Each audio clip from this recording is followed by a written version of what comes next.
Welcome to mega 9 box office. Daring and dashing director Puri Jagannadh తనయుడు ఆకాష్ హీరోగా entry ఇచ్చాడు. సినిమాలు చేస్తున్నాడు, కానీ సక్సెస్ మాత్రం రావటం లేదు. మరోవైపు పూరి లైగర్, ఫ్యామిలీ స్టార్ సినిమాలతో వరుసగా డిజాస్టర్స్ ఇచ్చాడు. దీంతో తండ్రి కొడుకులిద్దరూ కూడా సక్సెస్ కోసం తపిస్తున్నారు. ఆకేష్ తల్వార్ అంటూ కొత్త సినిమా చేస్తున్నాడు. శివరాత్రికి కొత్త సినిమాను ప్రకటించాడు. పూరి మాత్రం ఇంకా కొత్త సినిమాను అనౌన్స్ చేయలేదు. అయితే ఆకాష్ మళ్ళీ అదే తప్పు చేస్తున్నాడని, పూరి మాత్రం రూట్ మార్చాడని ఇండస్ట్రీలో వినిపిస్తుంది. ఇంతకీ ఆకాష్ చేస్తున్న తప్పేంటి? రూట్ మార్చి పూరి ఏం చేయబోతున్నారు చూద్దాం.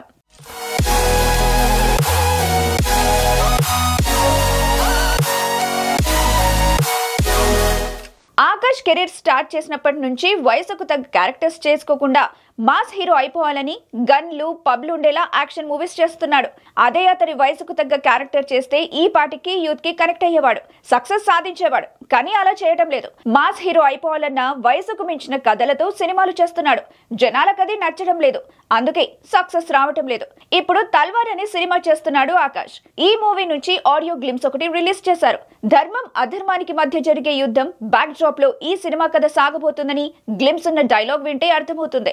ఈ గ్లిమ్స్ రిలీజ్ చేసిన తర్వాత నుంచి ఆకాష్ మళ్ళీ అదే తప్పు చేస్తున్నాడనే టాక్ వినిపిస్తుంది. ఇక పూరి విషయానికి వస్తే రూట్ మార్చినట్టు తెలుస్తుంది. మ్యాటర్ ఏంటంటే, గాడ్ ఫాదర్ మూవీలో పూరి గెస్ట్ రోల్లో కనిపించింది కొంతసేపే అయినా మంచి పాత్రే పోషించారు. దీనికి మంచి పేరు కూడా వచ్చింది. ఇప్పుడు తనయుడు ఆకాష్ తల్వార్ మూవీలో కూడా పూరి జగన్నాథ్ నటిస్తున్నాడు. ఈ విషయాన్ని అఫీషియల్ గా అనౌన్స్ చేశారు. డైరెక్టర్ గా సినిమా ఇంకా కన్ఫర్మ్ కాలేదు. ఈ గ్యాప్ లో ఆకాష్ సినిమాలో నటించేందుకు ఓకే చెప్పాడు పూరి. మరి తల్వార్ తండ్రి కొడుకులు ఆకాష్, పూరి జగన్నాథ్ ఇద్దరికి విజయాన్ని అందిస్తుందేమో చూడాలి.